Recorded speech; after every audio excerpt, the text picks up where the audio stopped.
देखी पवन सुत धायौ बोलत बचन कठोर, आवत कपि हन्यो तेहि मुष्टि प्रहार प्रघोर। अर्थात यह देखकर पवन पुत्र हनुमान जी कठोर वचन बोलते हुए दौड़े। हनुमान जी के आते ही रावण ने उन पर अत्यंत भयंकर गुस्से का प्रहार किया। जानु टेकी कपि भूमि न गिरा, उठा संभारी बहुत रिस भरा। मुठि का एक ताहि कपि मारा, परे उसेल जन वज्र प्रहारा। हनुमान जी घुटने टेक कर रह गए, पृथ्वी पर गिरे नहीं और फिर क्रोध से भरे हुए संभल कर उठे। हनुमान जी ने रावण को एक घूसा मारा। वह ऐसा गिर पड़ा जैसे वज्र की मार से पर्वत गिरा हो। मूर्छा गे बहोरी सो जागा, कपिबल विपुल सराहन लागा। दिग दिग मम पौरुष दिग मोही, जो तेजियत रहे सिसुर द्रोही। मूर्छा भंग होने पर फिर वह जागा और हनुमान जी के बड़े भारी बल को सराहने लगा। हनुमान जी ने कहा, मेरे पौरुष को धिक्कार है और मुझे भी धिक्कार है, जो है देवद्रोही, तू अब भी जीता रह गया।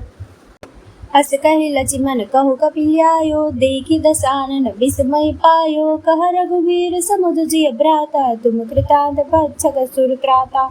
ऐसा कहकर लक्ष्मण जी को उठाकर हनुमान जी श्री रघुनाथ जी के पास ले आए।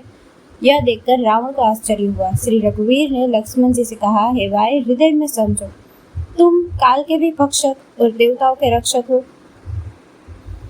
सुनत बचन उठ बैठ कृपाला, गई गगन सो सकति कराला। पुनि को दंड बान कहि धाये, रिपु सन्मुख अति आतुर आए। यह वचन सुनते ही कृपालु लक्ष्मण जी उठ बैठे। वह कराल शक्ति आकाश को चली गई। लक्ष्मण जी फिर धनुष बाण लेकर दौड़े और बड़ी शीघ्रता से शत्रु के सामने आ पहुंचे। आतुर बहोरी विभंजि स्यंदन सुत हति, व्याकुल किया गिर्योधरनि दस कंधर। विकल तर बाण सत वैद्यो हिय, सारथि दूसरे गाली रथ।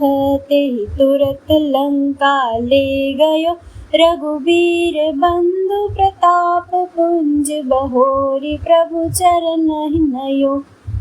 फिर उन्होंने बड़ी ही शीघ्रता से रावण के रथ को चूर चूर कर और सारथी को मारकर उसे रावण को व्याकुल कर दिया और बाणों से उसका हृदय वेध दिया, जिससे रावण अत्यंत व्याकुल होकर पृथ्वी पर गिर पड़ा। तब दूसरा सारथी उसे रथ में डालकर तुरंत ही लंका को ले गया।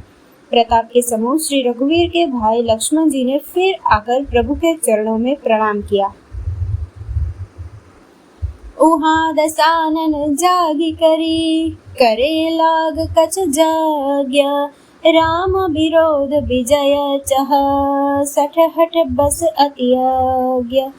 लंका में रावण मूर्छा से जाकर कुछ यज्ञ करने लगा। वह मूर्ख और अत्यंत अज्ञानी हठवश श्री रघुनाथ जी से विरोध करके विजय चाहता है।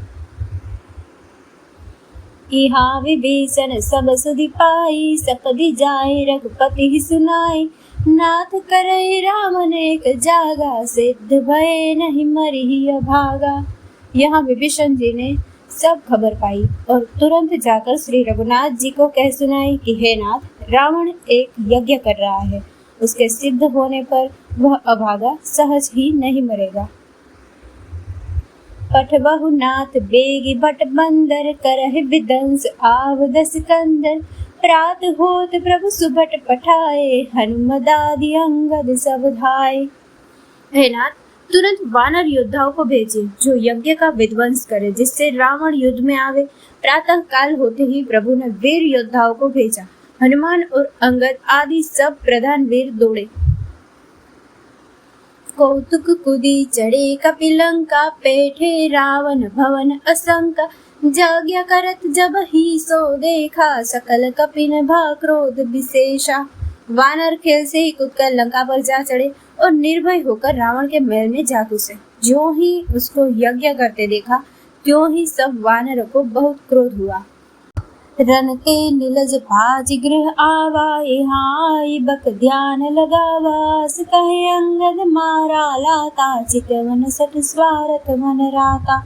उन्होंने कहा, अरे ओ निर्लज, रणभूमि से घर भाग आया और यहाँ आकर बगुले का सा ध्यान लगाकर बैठा है। ऐसा कहकर अंगद ने लात मारी, पर उसने इनकी ओर देखा भी नहीं। इस दुष्ट का मन स्वार्थ में अनुरक्त था। नहीं चितव जब करी कोप, कपि गहि दसन लातन मारहि। दरी केस नारी निकारी, बाहर तेति दीन पुकारहि। तब उठे क्रुद्ध कृतांत, समगहि चरण बानर डारहि। एहि बीच कपिल विध्वंस, कृत मख देखि मन महु हारहि। जब उसने नहीं देखा तब वानर क्रोध करके उसे दांतों से पकड़कर काटने और लातों से मारने लगे। स्त्रियों को बाल पकड़कर घर से बाहर घसीट लाए। वे अत्यंत ही दीन होकर पुकारने लगी। तब रावण काल के समान क्रोधित होकर उठा और वानरों को पैर पकड़कर पटकने लगा। इसी बीच में वानरों ने यज्ञ विध्वंस कर डाला। यह देखकर वह मन में हारने लगा।